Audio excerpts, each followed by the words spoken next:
நம் ஆண்டவர் இயேசு கிறிஸ்துவின் நாமத்தினால் மகிழ்ச்சியும் சமாதானமும் நம் அனைவரோடும் இருப்பதாக. மத்தேயு 20:29-34 முடிய. அவர்கள் எரிகோவை விட்டு வெளியே சென்றபோது பெருந்திரளான மக்கள் அவரை பின்தொடர்ந்தனர்.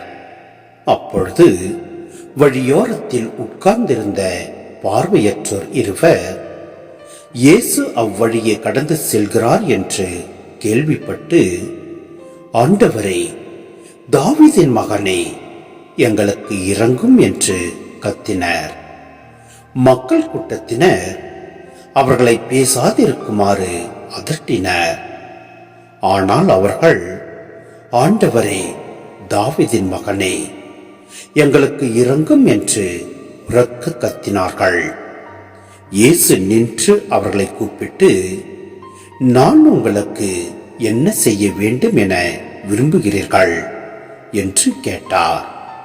அதற்கு அவர்கள், ஆண்டவரே, எங்கள் கண்களை திறந்தருளும் என்றார்கள். இயேசு பரிவு கொண்டு அவருடைய விழிகளை தொட்டார். உடனே அவர்கள் பார்வை பெற்று அவரை பின்பற்றினார்கள். சிந்தனை: பார்வையற்றோர் இருவர் பார்வை பெறுதல் நிகழ்ச்சி மார்க்கு, லூக்கா நற்செய்திகளிலும் வருகிறது. ஆனால் மத்தேயு யூத மக்களை மனதில் கொண்டு பார்வை பெற்றவர் இருவர் என்று குறிப்பிடுவதில் பொருத்தம் உள்ளது. யூத மக்களுக்கு இருவரின் சாட்சியம்தானே எடுபடும். இணைச்சட்டம் 19:15 நாம் பார்க்கின்றோம்.